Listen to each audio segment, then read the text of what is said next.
무엇이 성숙한 믿음인가? 라는 제목으로 하나님 말씀 전하겠습니다. 우리 한번 인사하고 할까요? 그래도 당신의 유월을 축복합니다. 네. 네. 네. 사랑하는 우리 성도님들의 유월을 축복합니다. 6월이 한참 지났어, 근데 그죠? 고린도 전서 말씀 함께 나누고 있습니다. 6월에 매일 성경 본문 우리 따라가면서 새벽 말씀 함께 나누는데요. 6월에 우리에게 주신 본문이 고린도 전서입니다. 고린도 교회에 보내는 바울의 첫 번째 편지죠. 고린도 전서. 고린도 교회가 바울에게 어떤 교회였을까? 제가 생각할 때 아마 이런 교회였을 것입니다. 아픈 손가락. 여러 바울이 개척한 교회가 있는데 그 중에서도 고린도 교회는 바울에게 있어서 특별히 애정이 더 많이 가는 그런 교회였을 것입니다. 왜냐하면 고린도 교회 안에 문제가 있어요. 또 어떤 면에서는 그 문제를 잘 해결한 교회입니다. 그러니까 늘 아픈 손가락으로 있었던 교회는 아니에요. 오늘 우리도 구원받은 이후에 평생 하나님 부르실 그때까지 머무르는 공동체가 신앙의 공동체의 교회죠. 사람이 모인 곳입니다. 죄인이 모인 곳이죠. 그리고 병원이라고 할 만큼 아픈 자들이 치료받는 곳이 바로 교회입니다. 그렇기 때문에 완벽함을 기대하기는 어려워요. 어떤 면에 있어서는 이 땅에 있는 모든 지역 교회들이 다 고린도 교회입니다. 그래서 고린도 교회를 보면 해답이 보이고요. 고린도 교회를 보면 소망이 보입니다. 늘 아픈 손가락으로 있는 것이 아니라 치유되고 또 나아졌기 때문이죠. 그래서 고린도 교회에 보면은 아픈 모습도 나오면서 한숨이 나올 때도 있지만 반면에 이렇게 아픈 것도 이렇게 잘 치유했네라는 정답을 얻기도 합니다. 모든 정답은 고린도에 있다, 고린도 교회에 있다라는 그런 책도 있어요. 고린도 교회에 여러 가지 문제가 있는데 고린도 전서 초반에 등장하는 문제가 있습니다. 그들의 상태를 바울이 오늘 본문에서도 진단을 합니다. 너희는 영적이지 않고 육적이다. 아직 어린아이다. 어린아이는 자라야 할 사람이잖아요. 커가야 합니다. 마음과 몸이 자라야죠. 어린아이에 그대로 머물러 있으면 안 됩니다. 아이는 자라가야죠. 근데 여러분, 자라는 것도 다 때가 있잖아요. 너무 안 자라면 어린아이 마음이든 몸이든 머물러만 있으면 이제 만성이 되어버립니다. 오늘 본문 2절에도 말씀하죠. 너희가 아직 어리다. 그래서 밥을 못 먹는다. 단단한 음식을 못 먹는다. 소화력이 약하다. 아직 젖으로만 먹어야 한다. 바울이 이렇게 말합니다. 이제 그들의 어린 신앙, 영적이지 못하고 육적인 신앙의 모습을 빗대어서 바울이 설명한 것이죠. 막 자라서 매운 것도 먹고 많이 먹고 그래도 잘 소화시키고 몸이 튼튼하고 건강해져야 되는데 그냥 소화력이 약하니까 열이니까 젖밖에 먹지 못하는 거예요. 소화기관이 약합니다. 고린도 교회 교인을 평가하는 바울의 평가는 굉장히 낮아요. 육신에 속한 자다. 바울이 왜 이런 평가를 내렸을까요? 바울이 이렇게 고린도 교회 교인들이 어린아이다. 육신에 속한 자들이고 영적이지 못하다. 너희 아직 작은 자들이다. 밥도 못 먹는다. 젖만 먹어야 된다. 바울이 이렇게 평가한 이유가 무엇입니까? 근거가 오늘 본문에 나오는데요. 3절 말씀에 나옵니다. 우리 3절 말씀 같이 한번 읽겠습니다. 시작. 너희는 아직도 육신에 속한 자로다. 너희 가운데 시기와 분쟁이 있으니 어찌 육신에 속하여 사람을 따라 행함이 아니리요. 우리 생명의 삶 공부할 때도 이 본문을 주요하게 다룹니다. 그만큼 굉장히 중요한데요. 성장 부분에서 다루죠.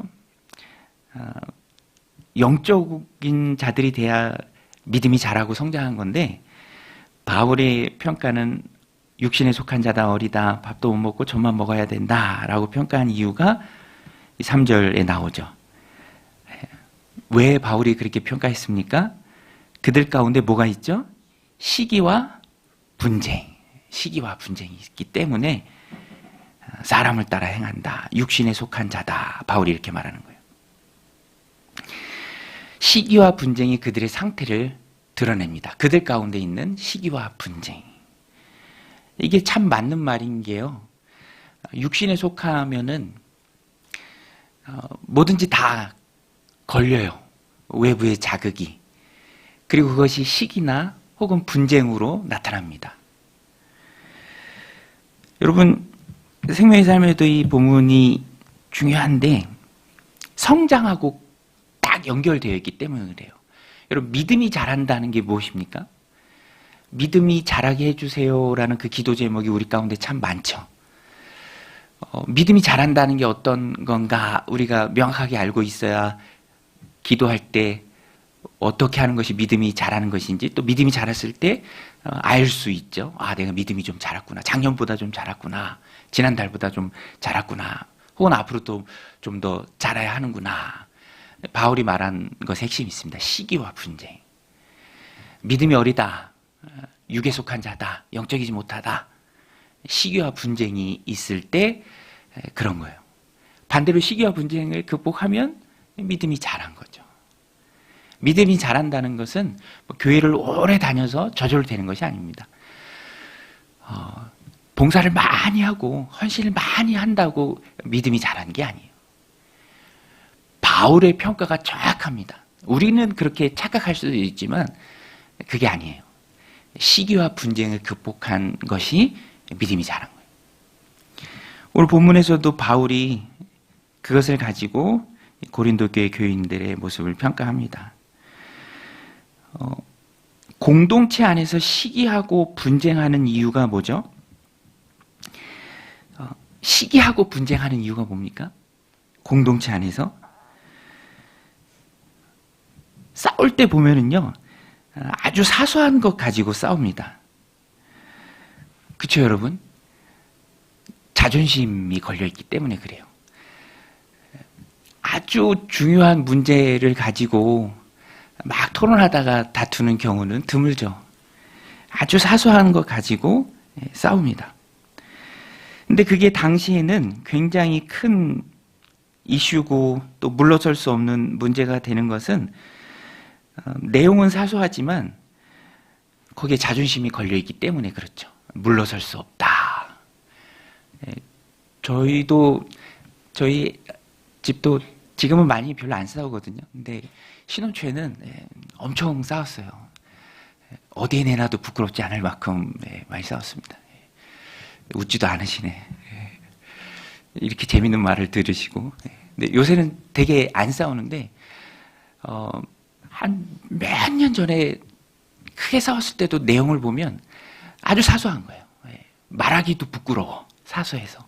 근데 자존심이 걸려 있으니까 물러서지 않는 거예요. 믿음이 자란다는 것은요, 자존심이 꺾인다라는 거예요. 자아와 에고가 컨트롤 된다라는 거예요. 넘길 수 있다라는 것입니다. 그러면 시기와 분쟁이 없죠. 줄어들죠.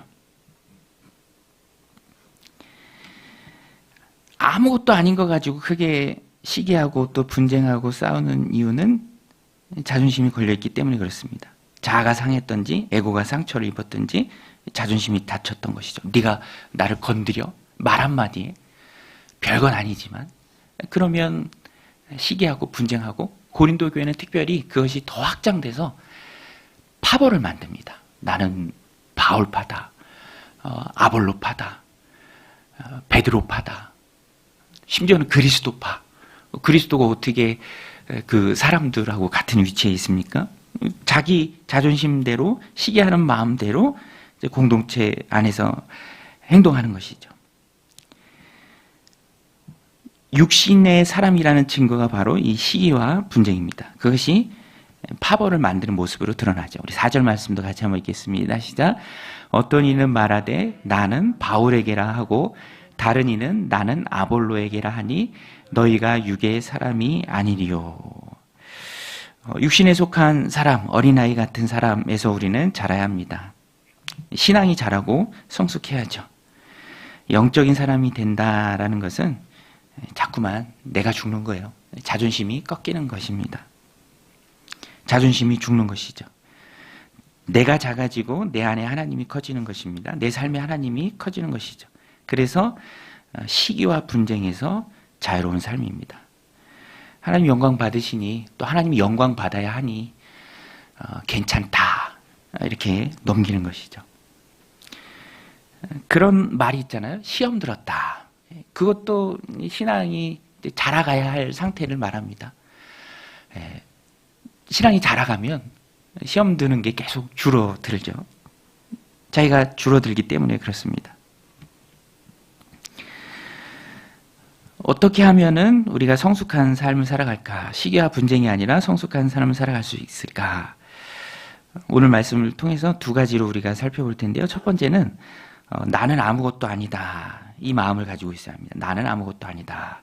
우리 한번 따라서 해보겠습니다. 나는 아무것도 아니다. 나는 아무것도 아니다. 바울의 처방전입니다. 육적인 그리스도인들인 고린도 교회에 주는 바울의 처방전이에요. 6절, 7절 말씀 같이 한번 읽겠습니다. 나는 심었고 아볼로는 물을 주었으되 오직 하나님께서 자라나게 하셨나니 그런즉 심는 이나 물 주는 이는 아무것도 아니로되 오직 자라게 하시는 이는 하나님뿐이니라. 여러분, 자라게 하시는 분은 하나님이신 줄로 믿습니다. 자라게 하시는 하나님이 가장 중요하신 분이죠. 모든 것이 다 하나님께 걸려 있습니다. 뿌리고 물을 주는 사람도 있지만 자라게 하시는 분은 결국에는 하나님이시죠. 하나님이 하시는 거예요. 사람이 하는 것은 아무것도 아닙니다.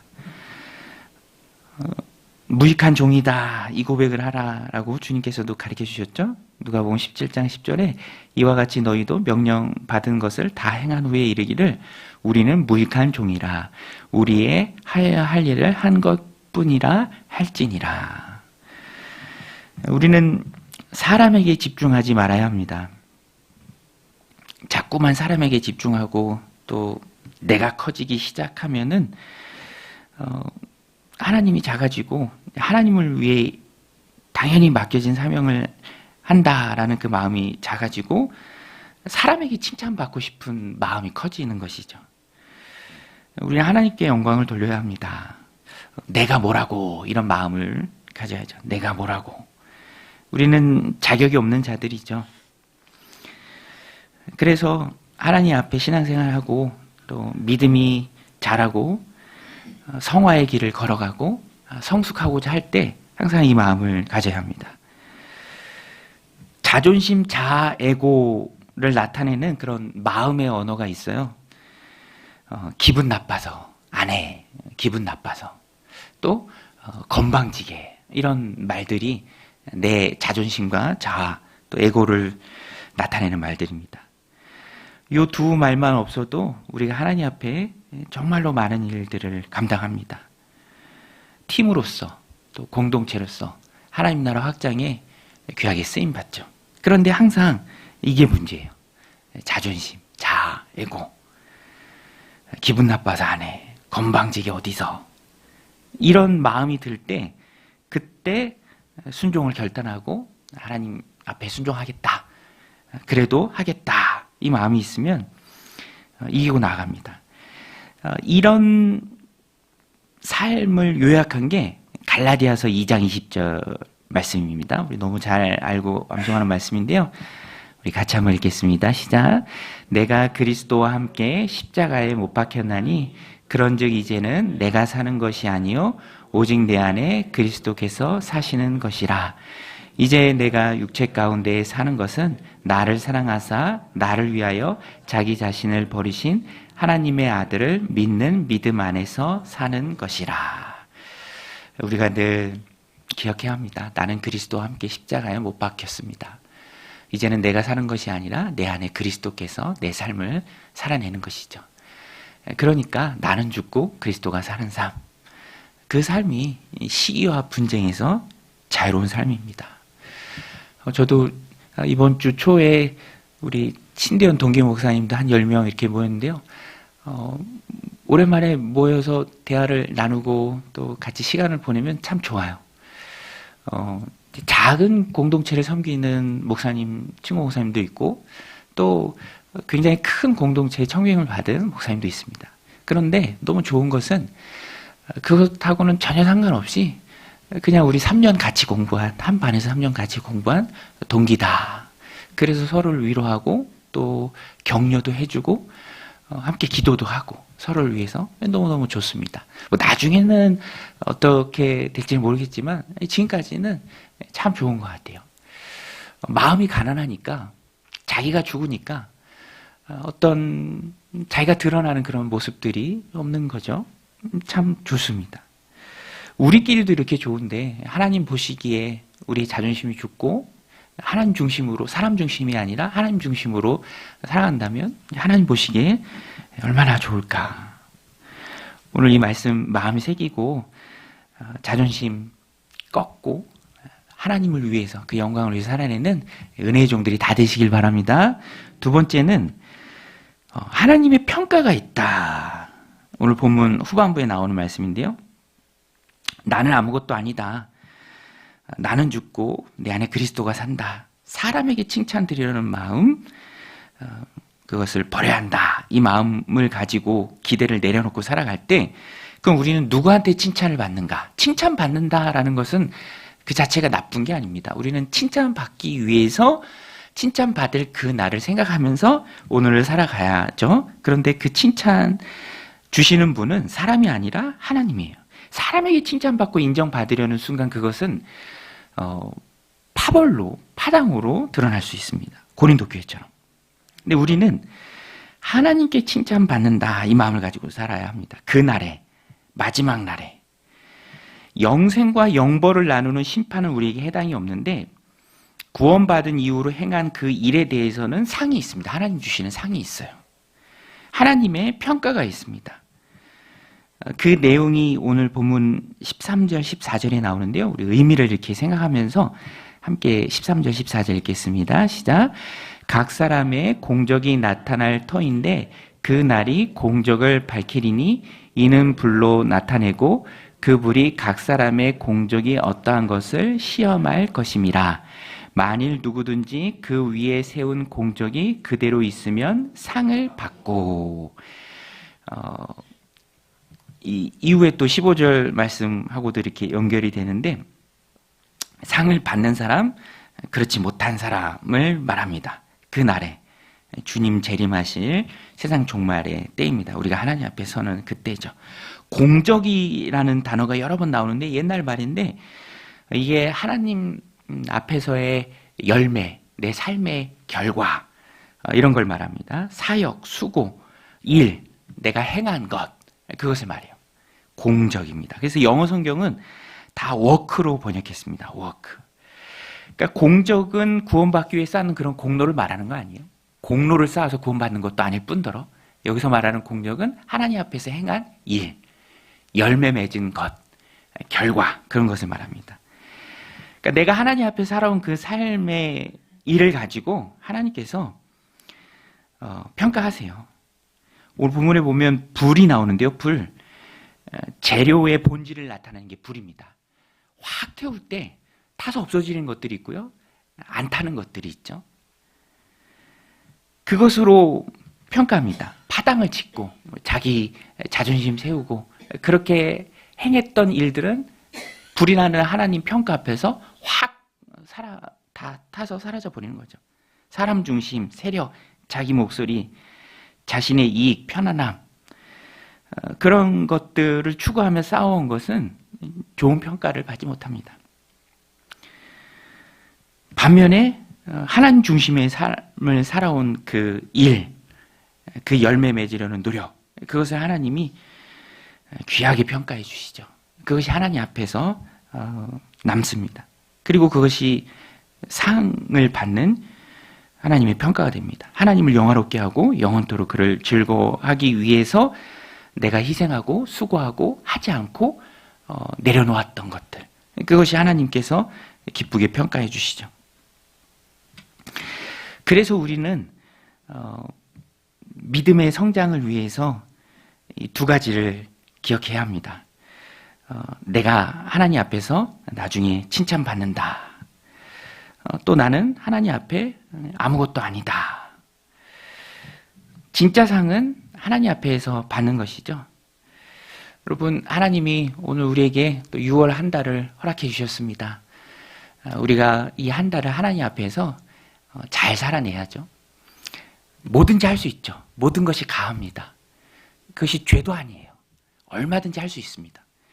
그러나 6월 한 달 이 두 가지 기준을 가지고 우리가 살아가길 원합니다. 이것이 나를 위한 것인가? 하나님을 위한 것인가? 나의 이익을 원하는 것인가? 하나님의 영광을 원하는 것인가? 그 기준을 가지고 마지막 때에 받은 그 상을 바라보면서 달려가야 합니다. 그리고 사람 중심이 아니라 하나님 중심. 나는 아무것도 아니다. 무익한 종이다. 나는 죽었다. 자아가 시퍼렇게 살아있으면 모든 것이 다 걸리고 문제가 되죠. 말 한마디도 그냥 넘기지 못하게 됩니다. 근데 그것이 육에 속한 거예요. 아직 자라지 않은 것입니다. 영적으로 더 자라야 합니다. 오늘 이 말씀 마음에 새기고 하나님 주신 이 6월을 열어가며 하나님의 영광의 도구로 쓰임받는 저 여러분들이 다 되시기를 주님의 이름으로 간절히 축원드립니다.